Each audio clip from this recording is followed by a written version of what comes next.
Donc, je m'appelle Hélène Brière.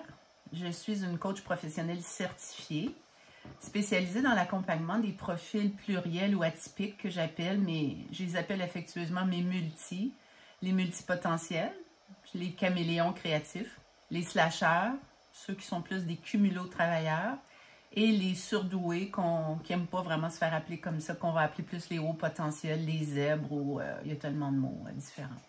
Mais aussi tous les autres profils un peu hors normes. Moi, j'aime beaucoup les gens qui sont hors normes. Ça fait une dizaine d'années que je suis coach. J'ai accompagné plus de 1000 personnes dans les dernières années. J'ai déjà une riche expérience de 3000 heures en coaching. Et je travaille principalement en Europe, en France, en Suisse, au Luxembourg, en Belgique beaucoup, mais aussi un peu au Canada. Tantôt, je le disais d'entrée de jeu que mes origines sont belges. Et une grand-mère, Van Bogart, je pense que c'est un peu pour ça que je privilégie l'Europe. Mais je travaille également au Canada parce que je suis une Québécoise. Je fais partie aussi de l'équipe d'un coach qui est très connu qui s'appelle Frank Nicolas. En plus de mes propres clients, j'accompagne pour lui des clients d'un peu partout dans le monde. Ce qui m'a permis, en plus de mon créneau de spécialisation, d'avoir une très vaste connaissance de l'être humain pour avoir accompagné des gens d'un petit peu partout dans le monde, de toutes sortes de cultures, de toutes sortes de défis. Donc, j'ai une expérience assez vaste en coaching pour vous accompagner. Avant les fêtes, au début décembre, j'ai créé ma communauté multi.xyz, une communauté en ligne qui regroupe les profils que je vous ai nommés tantôt, donc les multipotentiels, les slasheurs et les surdoués. Il y a beaucoup d'hypersensibles dans cette communauté-là, évidemment. Et cette communauté-là, le but, c'est de s'offrir une plateforme d'entraide gratuite pour être capable de s'entraider de façon différente, comme par exemple avec des salons d'intelligence collective, en se partageant des trucs, des astuces, puis en se regroupant entre nous pour mieux se comprendre, parce que parfois les multis, on va se résumer un peu en se nommant multi, parfois les multis, on se sent un petit peu en décalage avec les autres. Des fois, de se retrouver entre nous, il me semble que c'est simple, on n'a pas à s'expliquer beaucoup, on se comprend, on est un peu hors norme, donc un paquet de profils multi ensemble, ça donne quelque chose d'assez extraordinaire. Donc le but, c'était de s'entraider parce que j'ai constaté à quel point parfois c'était difficile d'être différent.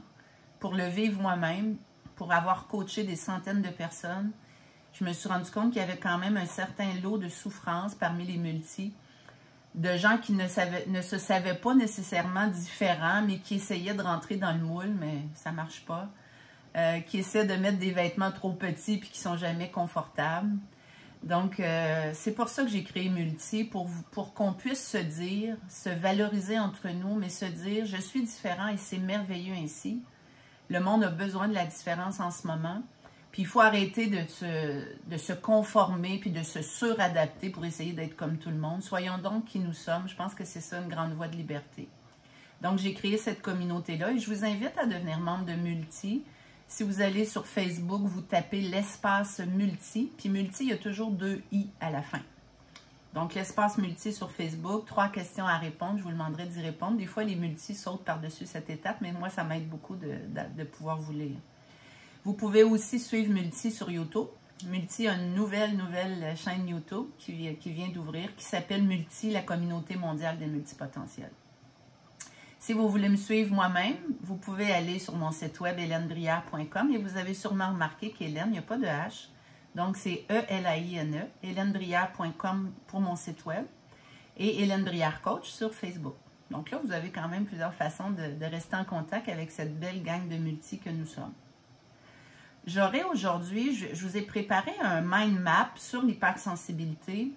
Parce que moi, je travaille beaucoup avec des images, des approches plus créatives. Je suis une multi, hein? Je suis un petit peu un bonhomme mini-oui pour les Québécois qui savent ce que c'est. Donc, j'ai un côté sérieux, un côté givré, mais j'ai beaucoup besoin de créativité puis de visuel. Donc, je vais vous présenter un mind map que j'ai fait pour vous donner les principales clés qu'on va parler aujourd'hui. Donc, comment ça va fonctionner? C'est qu'au départ, moi, je suggère de faire une première présentation qui va résumer c'est quoi être multi, c'est quoi être hypersensible, c'est quoi les clés. Mais après, je vais me taire. Donc, je vais prendre peut-être un 20 minutes pour vous faire un petit exposé de ma grande expérience sur l'hypersensibilité. Je vis avec ça moi-même, donc c'est pas juste de la théorie que j'ai pris dans les livres, là. Et après, je vais vous laisser toute la place à l'intelligence collective, que vous allez pouvoir vous entraider, vous donner vos propres clés et stratégies. C'est à ce moment-là, d'ailleurs, que je vais arrêter la petite vidéo que je suis en train de faire parce que sur YouTube, on ne vous verra pas. Donc, j'invite les gens, quand ils vont voir la vidéo s'arrêter sur YouTube, à joindre l'espace multi pour avoir plus d'informations. Donc, l'hypersensibilité, quel beau sujet. Permettez-moi juste d'aller vous chercher la fameuse image que je vous parle. Si vous vous abonnez à mon, infolette, si vous allez sur helenebrillat.com dans l'onglet infolettre, si vous vous êtes abonné ou si vous abonnez aujourd'hui ou dans les prochains jours, je vais vous donner cette carte heuristique, ce mind map sur l'hypersensibilité. Et je vais vous donner d'autres clés aussi parce que je vais venir bonifier ce document-là avec vos propres suggestions. Donc, le mind map que je vous présente, c'est un résumé des thèmes que j'aimerais aborder avec vous, mais évidemment, je n'aurai pas le temps de tous les voir. On pourra peut-être, si vous aviez du besoin ou de l'envie, refaire un autre salon d'intelligence collective et poursuivre notre discussion parce que vous voyez, chaque petit post-it qui est sur le mind map peut faire une discussion de 20 minutes chaque post-it. Donc, je vais quand même vous donner l'essentiel de ce que je vous partage à l'écran. Mais je n'aurai pas le temps, évidemment, de tout voir. Fait que je vous invite vraiment à vous abonner à mon infolette sur helenebrillat.com pour que je puisse vous envoyer par courriel ce mind map et aussi d'autres clés qui se seront ajoutées à ça aujourd'hui à la fin de ce salon d'intelligence collective. Donc, la sensibilité, l'hypersensibilité. Je vais me parler un peu de ma propre hypersensibilité, si vous me permettez, au départ, parce que si j'ai eu envie de parler de ça, c'est que s'il y a un mot qui me résume, c'est bien ce mot hypersensible. Je pense que je vais juste enlever de l'écran le partage pour pas, juste que je puisse me concentrer, parce que là, je ne vous vois pas.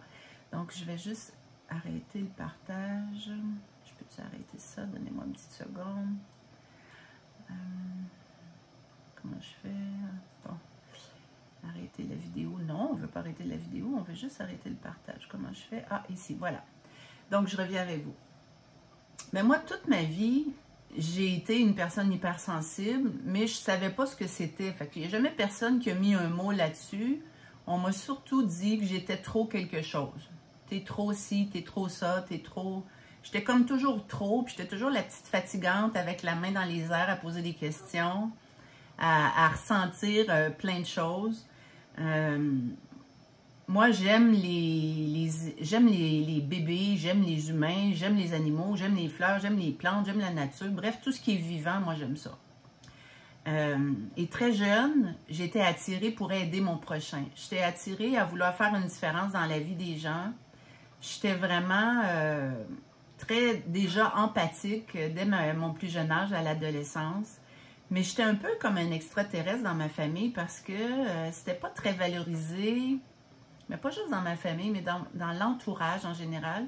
C'est pas quelque chose qui est très valorisé tout le temps, l'hypersensibilité. Donc, souvent, c'est plus « Ah, ben arrête de pleurer, ah, arrête de ci, arrête de ça ». Fait que je passais mon temps à me censurer puis à me dire « Ben voyons, comment ça se fait que je ressens tout ça? » Moi, je ressentais les gens, je ressentais les ambiances, je suis très kinesthésiste.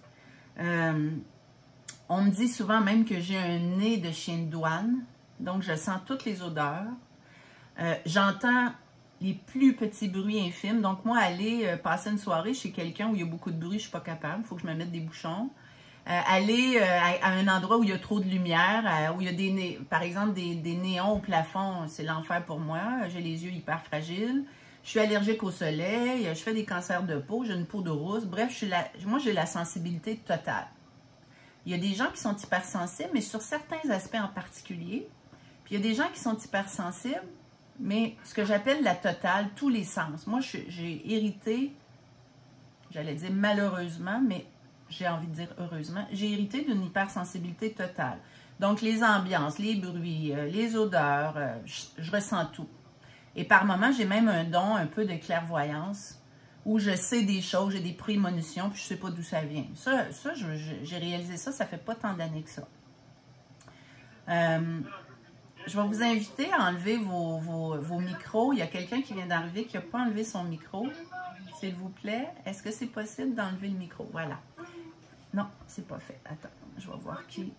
Alors, il y a quelqu'un dans le groupe que son micro est ouvert. Si c'est possible de le fermer, ça nous aiderait bien. Donc, je reviens à l'histoire de mon hypersensibilité. Moi, j'ai longtemps pensé que c'était un défaut, ça. Parce que c'était comme un cauchemar. Parce que quand tu sens tout, tu entends tout, tu vois tout, tu ressens chaque personne, tu es comme une éponge. Peut-être si vous êtes hypersensible, vous allez comprendre. Quand on dit on absorbe tout. Alors moi, je rentrais dans une pièce, si ça allait bien, je le sentais tout de suite. Mais si j'arrivais dans une pièce où il venait d'avoir de la colère, de la chicane, je le sentais aussi. Bref, c'était un peu un cauchemar pour moi, l'hypersensibilité. J'aurais tellement voulu arrêter d'être comme ça, si vous saviez. Oh mon Dieu, je me disais, quel tard, quel cauchemar d'être comme ça. Aujourd'hui, je veux vous faire voir le bon côté d'être hypersensible parce que ça fait pas tant d'années que ça que j'ai réalisé que c'était mon grand don ultime, l'hypersensibilité. Et quand j'accompagne des gens, puis je les vois arriver avec leur belle grande sensibilité, puis qui veulent s'extirper ça d'eux, je leur dis non, non, non, fais pas ça. L'humanité a besoin des hypersensibles en ce moment plus que jamais. Pourquoi je dis que c'est un grand don ultime? Par exemple, quand je fais des coachings, je m'installe avec une personne, par exemple, que je ne connais pas du tout, parce que je travaille juste par Zoom ou par Skype. Donc, je ne l'ai jamais rencontrée, je la vois en virtuel. Je m'installe. Oui, j'ai une grande expérience en coaching, c'est vrai. Mais je vous avoue que mon plus grand don, ce n'est pas mes 1000 clients que j'ai accompagnés. Ce qui fait que je peux être le plus utile et percutante, c'est cette belle grande sensibilité-là qui m'habite. Parce que moi, quelques secondes après que je sois connectée avec des gens, j'ai plein d'informations déjà sur eux. Et après 30 minutes, souvent les gens me disent « Ah, je suis bluffée », surtout mes clients français, j'adore vos expressions. « Je suis bluffée, j'en viens pas, comment tu as fait, comment tu peux savoir ça, je t'ai prêt à peine parlé, on ne se connaît pas. » C'est l'hypersensibilité. Mais une hypersensibilité aujourd'hui peut être plus canalisée qu'éparpillée, je vais dire ça comme ça. Donc, une hypersensibilité qui est canalisée, pour moi, ce que ça donne, c'est que c'est très, très puissant. Un hypersensible qui arrive à se canaliser, c'est d'une puissance, les amis, incroyable. C'est pas une petite chiffre molle, c'est pas quelqu'un de vulnérable, c'est pas quelqu'un qui est en larmes sans arrêt puis qui est toujours dépassé par ses émotions. Un hypersensible quand il est aligné. Quand je parle d'alignement, peut-être pour vous expliquer un peu plus que ce que je veux dire, je parle d'un alignement quand ma tête, mon cœur, mon corps, mon âme est alignée, je suis enracinée dans ma sensibilité. Mais si je suis toujours en débordement émotionnel ou si je suis toujours en train de mouliner sans arrêt au niveau de mon cerveau, je ne suis pas alignée. Donc, les hypersensibles, je veux que vous arrêtiez de vous voir comme des petites choses fragiles. C'est faux. On n'est pas des petites choses fragiles quand on est hypersensible. Malheureusement, c'est souvent le reflet qu'on nous fait. Hein? On ne valorise pas tellement l'hypersensibilité. C'est pire même pour les hommes. Je trouve ça encore plus dramatique parce que c'est pas parce qu'on est un homme qu'on n'a pas droit à avoir cette sensibilité-là. Donc, moi, je trouve qu'il y a un grand don ultime, mais il faut apprendre à se canaliser, il faut apprendre à s'aligner, il faut apprendre à calmer l'agitation mentale, calmer l'agitation émotionnelle, parce que les hypersensibles, on ressent tout. Alors, c'est pas long qu'on peut devenir saturé, on peut devenir dans le brouillard, parce que finalement, il y a trop d'informations qui viennent à nous. C'est comme une surefficience, hein, l'hypersensibilité. Je ne sais pas, moi, si on a des millions de connexions neuronales, l'hypersensible, il y en a encore plus. Si on ressent tout ce qui se passe autour de nous puis qu'on ne se protège pas, qu'est-ce qui va arriver? On va devenir vite saturé. Donc, je veux juste vous faire voir ça, que l'hypersensibilité, ce n'est pas un défaut, ce n'est pas un cauchemar. Si vous vivez ça comme quelque chose de négatif en ce moment, s'il vous plaît, faites quelque chose, faites-vous aider, faites-vous accompagner, sortez de là, parce que c'est une grande force humaine, l'hypersensibilité. Mais il faut apprendre à se connaître, à se reconnaître, à s'aligner, puis à canaliser cette sensibilité-là. Sinon, elle peut nous épuiser. Je ne connais pas beaucoup d'hypersensibles, d'ailleurs, qui n'ont pas fait de dépression nerveuse, de burn-out, d'épuisement, d'anxiété, d'angoisse, Pourquoi? Parce que c'est trop à un moment donné, on n'est plus capable. Donc, je vais vous partager aujourd'hui des clés que moi-même, par ma propre expérience de vie, j'ai mis en pratique et qui fait que je me sens tellement solide aujourd'hui pour vous parler de ça. Mais j'ai longtemps été en débordement émotionnel, à me remettre en question à tous les jours, à me dire qu'est-ce qui cloche avec moi, mon Dieu, que je suis anormale. Écoutez, c'est fou, je sais tellement ce que c'est, là, juste en parler, j'ai une émotion. Donc, je vais vous partager des meilleures clés et stratégies que moi j'ai, mais c'est sûr que je veux vous entendre. Hein? C'est un salon d'intelligence collective, donc si jamais vous avez assez envie qu'on en refasse un autre, vous me ferez des demandes, puis s'il y a un nombre suffisant, on pourra aller plus loin, parce que je ne pense pas qu'on va avoir le temps de tout voir aujourd'hui. Donc, je vous repartage mon écran et je vous ramène l'image que je vous avais mis tantôt. Est-ce que vous la voyez, cette image? C'est correct? Faites-moi signe. Oui? OK. Parfait. Donc, regardons rapidement. Donc, vous voyez bien que hein, je suis une vraie...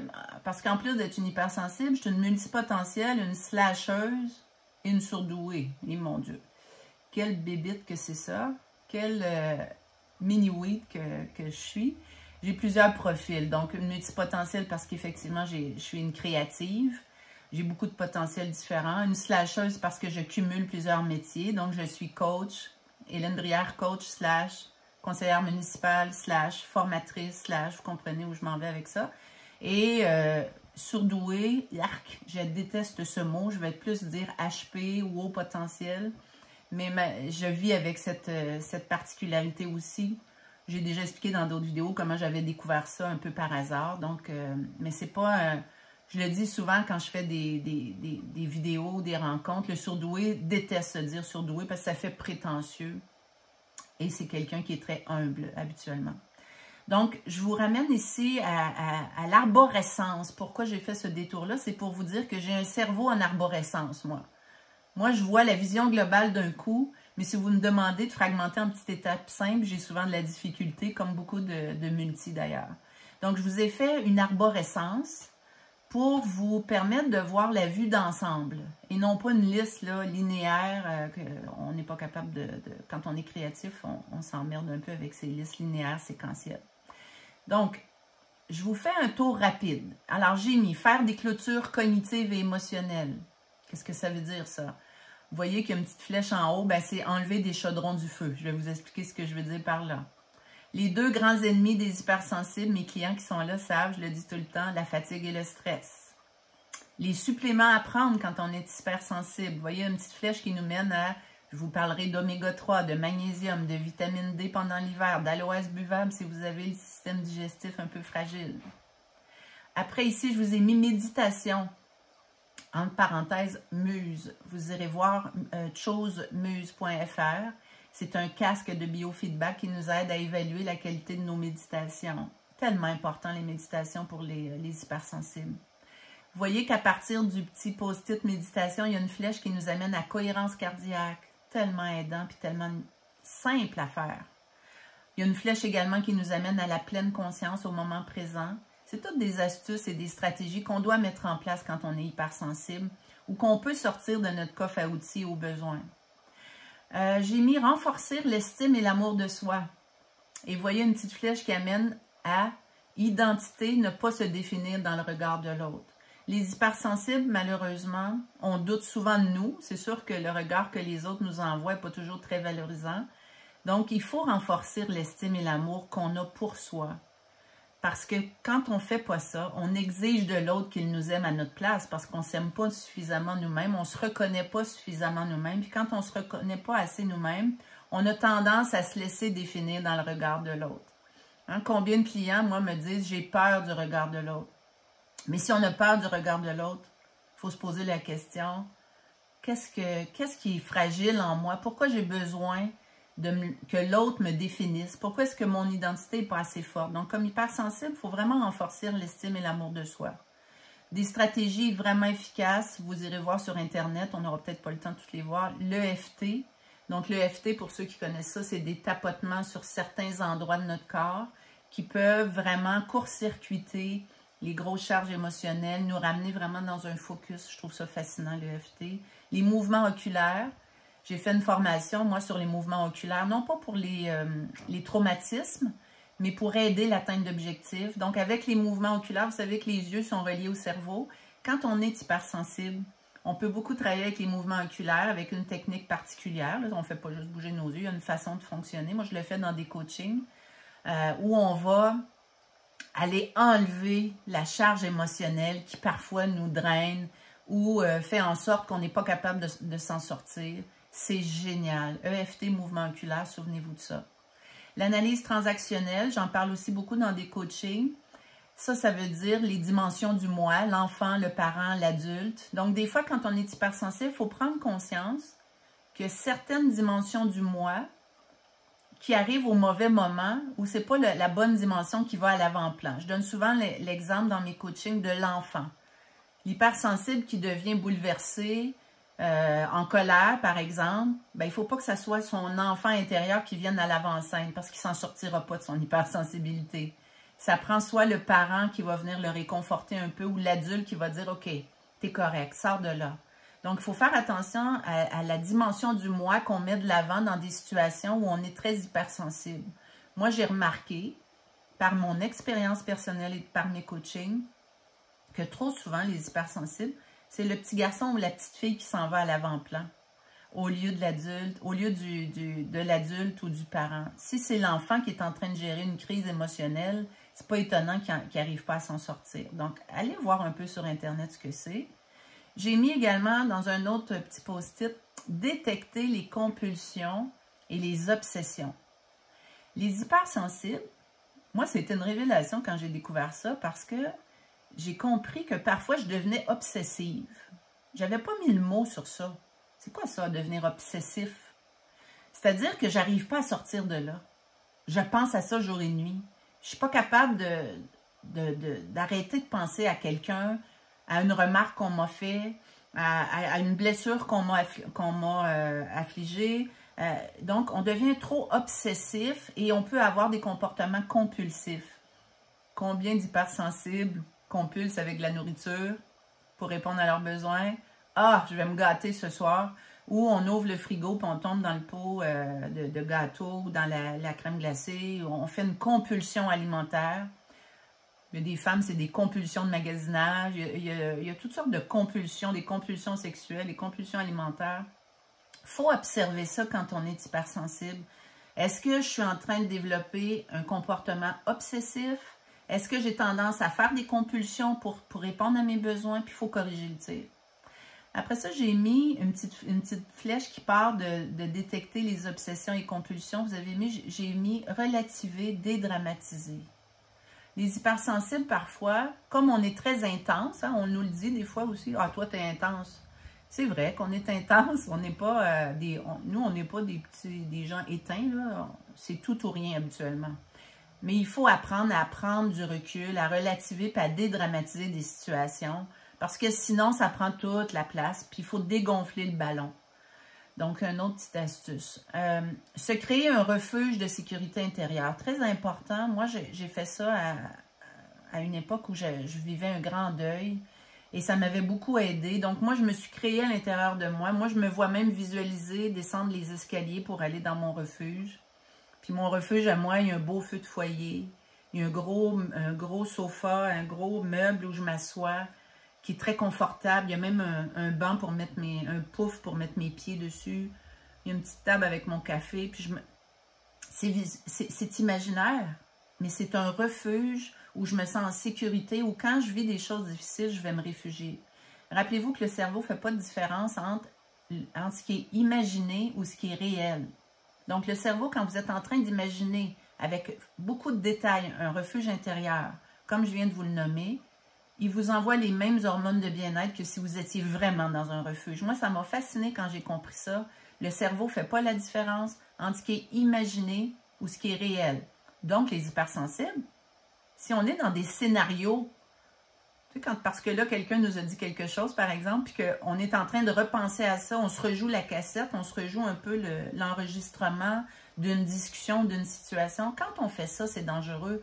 Le cerveau ne fait pas la différence. Est-ce que c'est réellement en train d'arriver ou est en train d'y penser? Il nous envoie les mêmes hormones de stress. Donc, il faut faire attention à ça. rappelez-vous que le cerveau, il prend pour du cash, il prend pour de l'argent ce que vous êtes en train de lui mouliner, là. Donc, je vous ai mis également, si je remonte en haut, faire des clôtures cognitives et émotionnelles. Mes clients savent, je leur en parle souvent, qu'est-ce que ça veut dire se faire des clôtures cognitives? Bien, à un moment donné, puis vous voyez qu'il y a une petite flèche qui s'en va sur enlever des chaudrons du feu. Les multis en particulier, les hypersensibles, on a plein d'affaires qui nous intéressent. Puis, un peu comme un ordinateur, on peut avoir 20 fenêtres d'ordinateur ouvertes. Mais si on ne fait pas de clôture cognitive, c'est-à-dire que tout est ouvert en même temps, si on ne fait pas de clôture émotionnelle, on accumule les émotions une par-dessus. C'est comme si on les juxtapose. Bien, à un moment donné, il ne faut pas se demander pourquoi on se roule en boule puis on pleure notre vie, mais on ne sait pas pourquoi. Ou on a juste envie d'arracher la tête à notre voisin. On a juste envie d'être dans la colère parce qu'il y a trop d'accumulation. Faire des clôtures cognitives et émotionnelles, en fait, c'est un peu comme enlever les chaudrons du feu. Ce que je dis souvent en coaching, c'est vous ne pouvez pas avoir 50 chaudrons sur le feu en même temps puis que le rond en dessous des chaudrons reste ouvert. Si vous faites ça comme hypersensible, ça veut dire qu'il ne faut pas que vous oubliez de brasser la soupe, la sauce à spaghetti, le ragoût, mais finalement, ça va coller quelque part, c'est sûr. Fait que moi, je dis des fois, il faut fermer des ronds, il faut se demander, est-ce que c'est nécessaire en ce moment que je travaille là-dessus? Est-ce que c'est nécessaire que je sois encore en train de penser à ce gars-là ou à cette fille-là? Ou à ce qu'on m'a dit, ou à qu'est-ce qui est arrivé, ce que mon conjoint m'a fait ou ma conjointe? Et il faut fermer le rond et se voir même visualiser, prendre le fameux chaudron puis le mettre au frigo. Donc, faire des clôtures cognitives et émotionnelles, c'est comme enlever les chaudrons du feu. Parce que sinon, tout reste allumé tout le temps. Puis l'hypersensible, si tout reste allumé tout le temps, ça le rend dingue. Ça lui enlève sa paix d'esprit. Puis tantôt, je vous disais qu'un hypersensible aligné était très puissant. On n'est pas puissant quand on a 50 dossiers cognitifs puis 50 dossiers émotionnels d'ouverts en même temps. Ensuite, je vous ai mis bien connaître les deux branches du système nerveux. Puis je vais finir avec ça. Ça, c'est hyper important. Moi, je ne comprends pas comme hypersensible qu'on ne nous apprenne pas ça en bas âge, qu'on ne nous parle pas de notre système nerveux davantage. Vous savez, les hypersensibles, on a un système nerveux en cristal. Pourquoi est-ce qu'on se traite comme s'il était en béton, ce système nerveux? Quand on comprend que notre système nerveux est en cristal, on comprend qu'il y a des soins particuliers à apporter à ce système nerveux. Imaginez-vous que vous avez un beau grand lustre en cristal dans votre salon, mais que jamais vous en occupez. Il ne sera pas beau longtemps, il ne brillera pas, la lumière ne reflètera pas dans le cristal. Vous comprenez ce que je veux dire? Donc, il faut prendre conscience qu'on nous a donné un système nerveux en cristal. Je le sais que c'est de l'ouvrage puis que c'est du travail, mais on n'en a pas d'autres.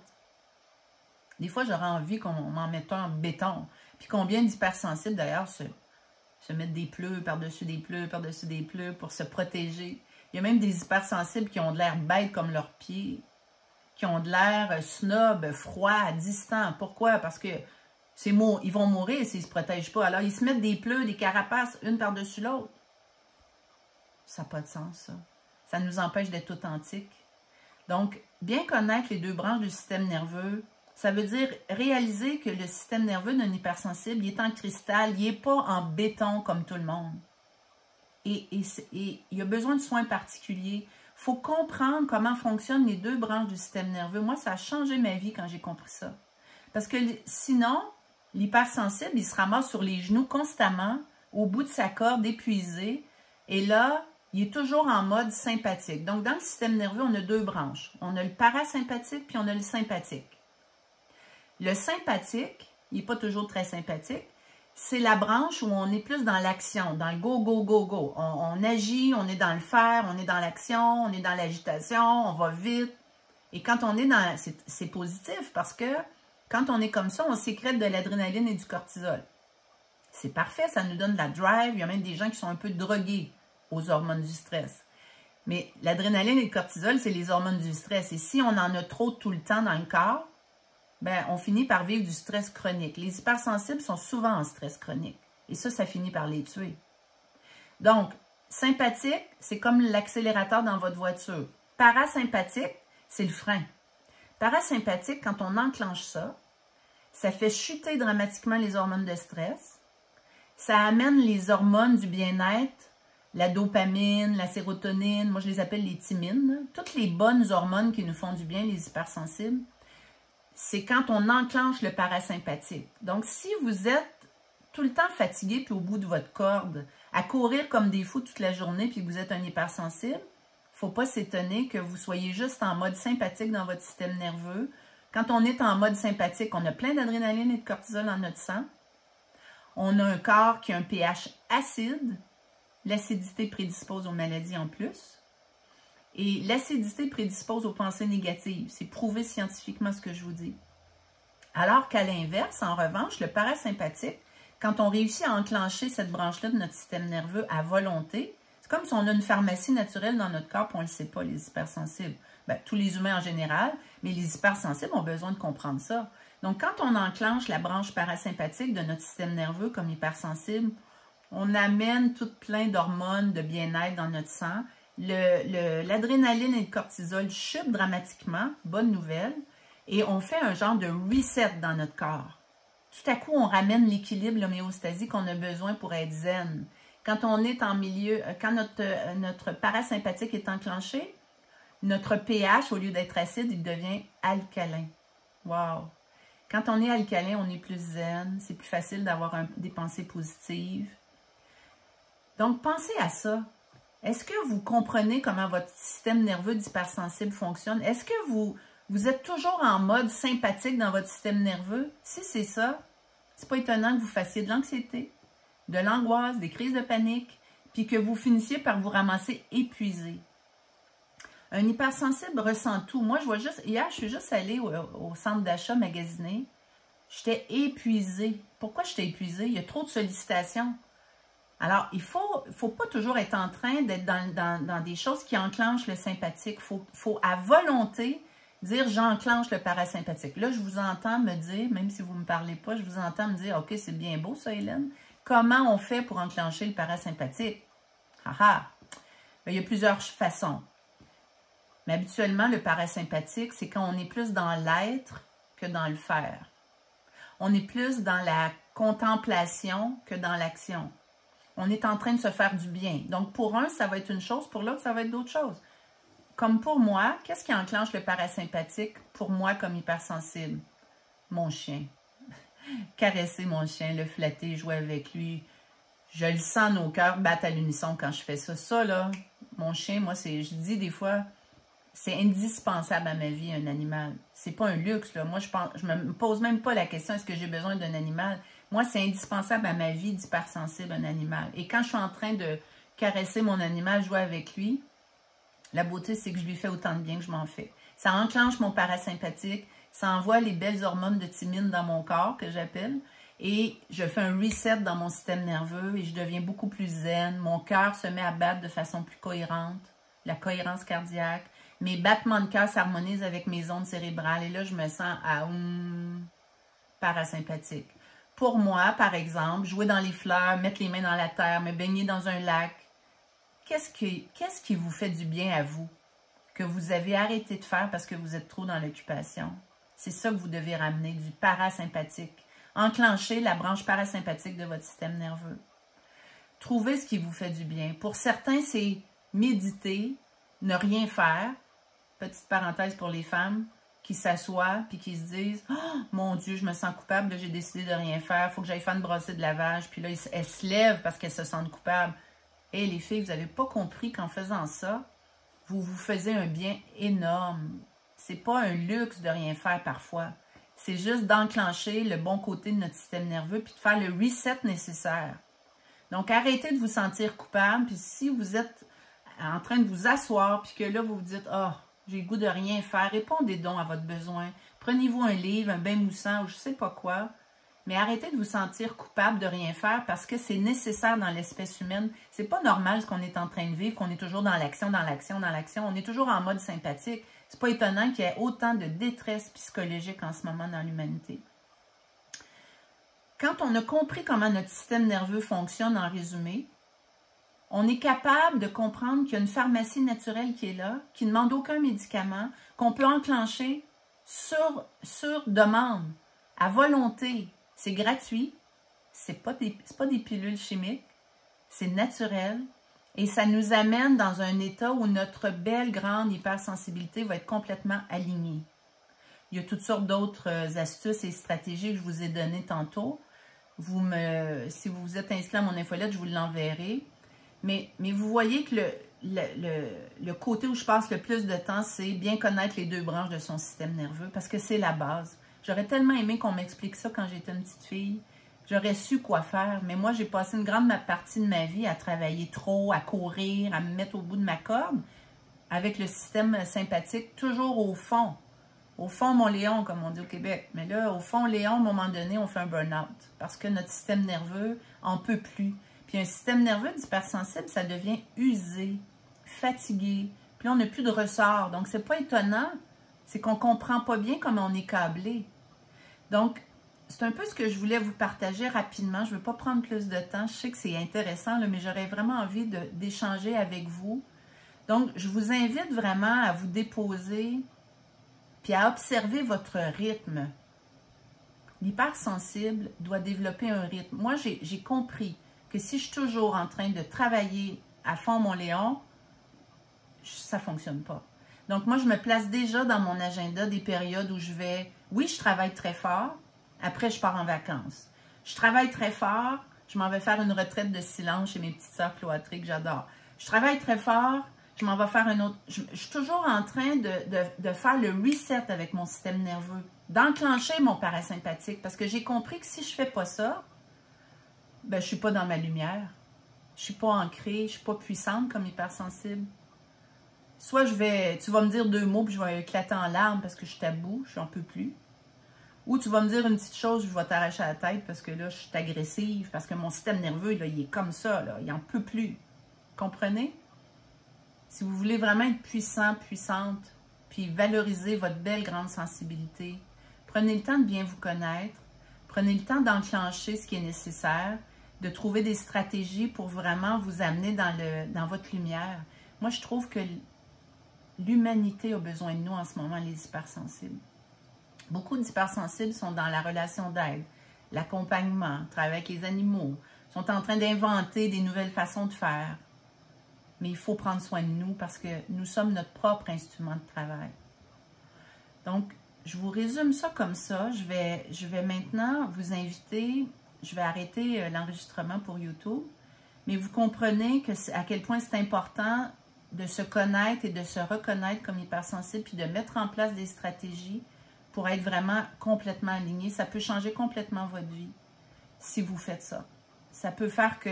Parce que tantôt, je vous parlais du fameux alignement, là, la tête, le cœur, le corps, l'âme. Quand tout ça est aligné, on est capable de s'enraciner. Puis la beauté aussi, c'est que quand tout ça est aligné, il y a un canal même plus grand que nous qui peut s'ouvrir et faciliter ce qu'on veut créer dans notre vie. Le canal que je ne veux pas avoir l'air trop ésotérique. Moi, j'appelle ça le canal de l'univers, mes commandes à l'univers. Et là, tout à coup, parce qu'on a cet alignement, cet enracinement, tout à coup, tout devient plus facile dans notre vie. On attire à nous les bonnes personnes. On est vraiment complètement aligné. Donc, c'est ce que je vous souhaite de tout mon cœur comme hypersensible. Puis, valoriser cette belle grande sensibilité que vous portez. Ça ne sera jamais un défaut d'être hypersensible. Sauf si vous ne prenez pas soin de vous. Parce que les hypersensibles prennent soin de tout le monde habituellement, mais pas d'eux. Donc, je conclue sur ça. Je vous invite vraiment à vous inscrire à mon infolette, comme je disais tantôt, sur helenebrière.com pour que je puisse vous envoyer les outils sur l'hypersensibilité. Puis, comme je conclue pour YouTube, je vais inviter les gens qui m'écoutent sur YouTube aussi à devenir membres de l'espace multi pour participer au prochain salon d'intelligence collective.